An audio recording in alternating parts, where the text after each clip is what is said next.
Hey all. So, War 6 here, and honestly, I think I've taken all of these fights before, even for my channel. But stay tuned, I'm gonna find a way to make all of them interesting.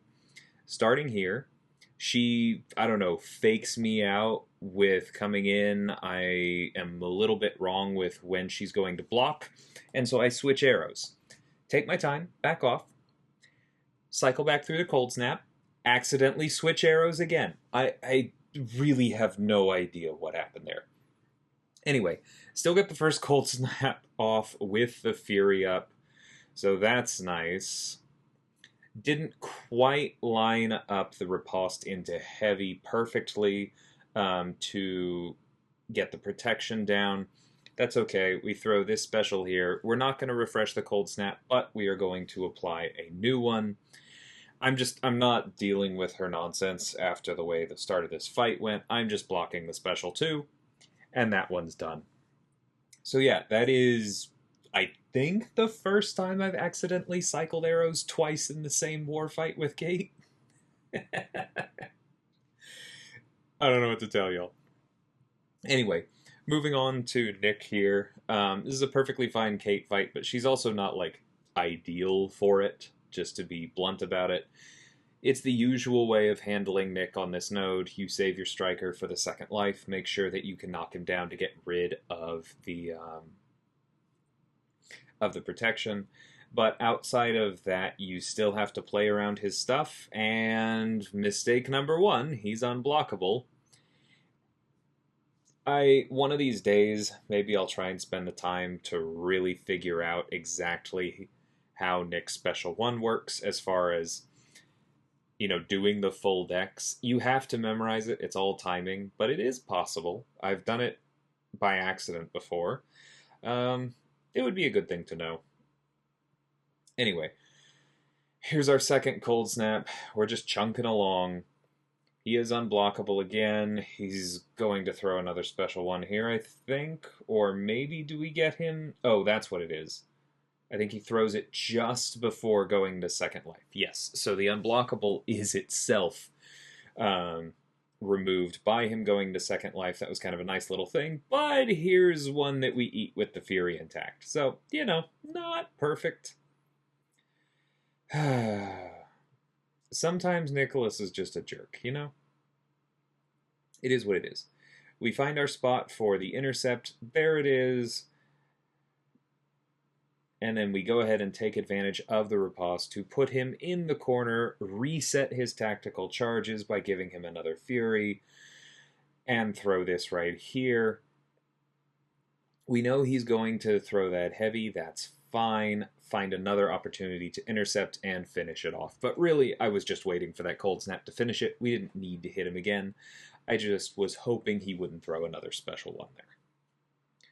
So again, not the cleanest fight in the world, but that is also how you handle it not being clean. Sometimes Nick just does that. You keep the rest of it fine. You don't take too many risks. You don't get hit by a light combo ender, and you're going to be okay. We move on to Spider-Punk here. This is, of course, a tactic fight that I am not using a tactic champion for, so we have to be a little bit careful at the start. That is why we are going to use a power start.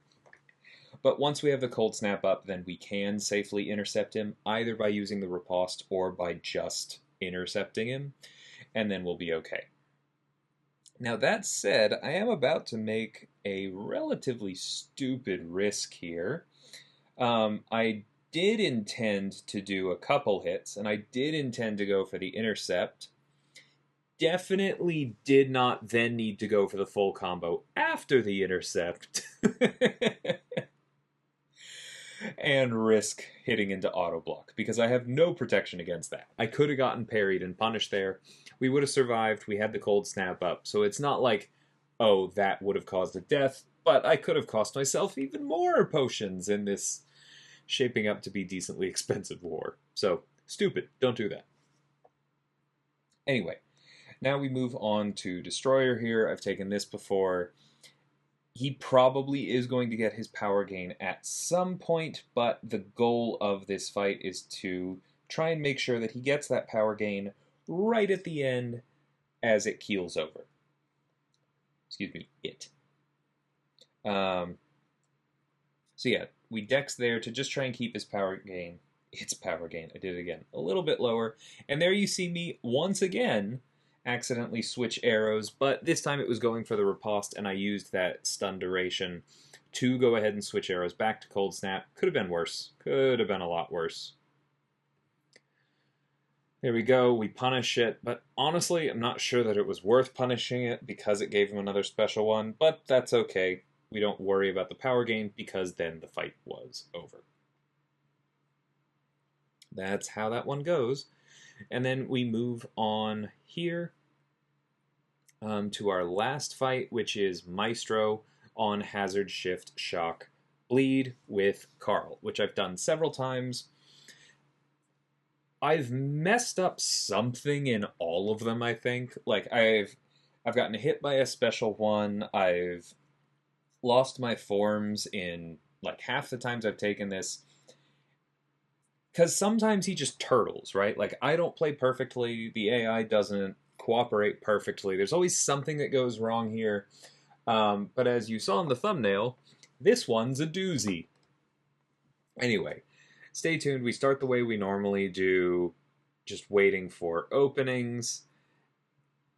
I wait just a split second there, let the heavy finish, so that I can get the crumbling armor trigger, because that's going to help ramp us. That's not good. Thankfully, our physical resistance means it didn't hurt that much, but still not a great start to this. We are just continuing to throw special ones, because for those of you who haven't seen me do this before, the core concept of this fight, other than for me apparently getting hit by the special one, is that you are just going to throw your special ones and continue to ramp your morph charges, let the crumbling armor trigger when it wants to.